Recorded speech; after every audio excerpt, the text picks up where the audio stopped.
இது ஒரு தர்மத்தின் கதை. நீ தர்மனாகவே இருந்தாலும்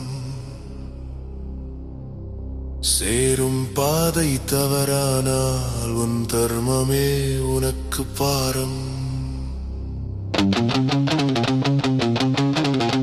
நிழல் கூட விலகிய கணத்தில் தோள் கொடுத்தான் துரியோதனன்.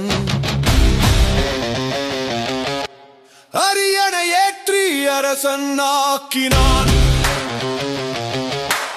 உயிர் கொடுக்கும் நண்பன் நானான். அன்றுதான் விதியின் ஆட்டம் தொடங்கியது. நீ தர்மனாகவே இருந்தாலும் சேரும் பாதை தவறானால் உன் தர்மமே உனக்கு பாரம். இல்லை சொல்ல மனமில்லாதவன், அனைத்தையும் தானம் கொடுத்தவன், உயர்ந்த மனம் கொண்டவன், மண்ணில் அழியா சரித்திரம் படைத்த தர்மத்தின் தலைவன் இவன். நண்பன் சொல்லுக்கு கட்டுப்பட்டான். அதர்மம் என்றாலும் பின் நின்றான். நட்புக்காக உயிரை துறப்பதே உண்மையான வீரம் என்றான். தர்மம் ஒரு பக்கம், நட்பு ஒரு பக்கம். நட்புதான் தர்மம் என்று நன்றிக்கு கடன்பட்டு வழி தவறினார். நீ தர்மனாகவே இருந்தாலும் சேரும் பாதை தவறானால் உன் தர்மமே உனக்கு பாரம்.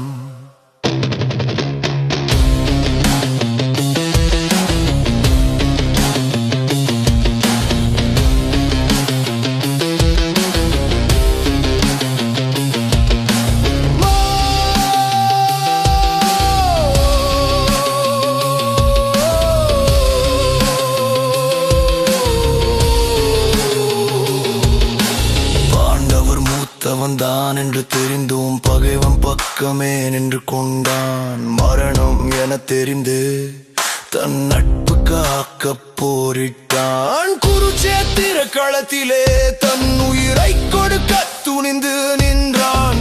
அம்புகள் மழையாய் வீழ்ந்தாலும் தன் அறத்தை அவன் விடவில்லை. அவனின் தர்மம் தலை காத்தது.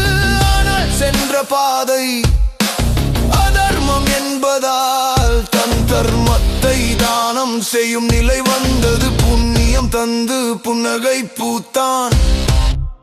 பின் கதிரவனின் மகனும் சாய்ந்தான். ஆமாம், ஓர் பெயர், போர்க்களம் முழும் ஓர் பெயர். இது தர்மம், இது தர்மத்தில் வல்லவன் நம் கர்ணனின் கதையே.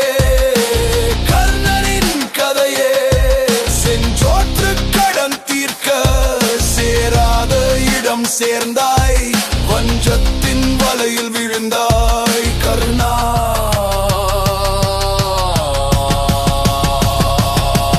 நீ தர்மனாகவே இருந்தாலும் சேரும் பாதை தவறானால் உன் தர்மமே உனக்கு பாரம்.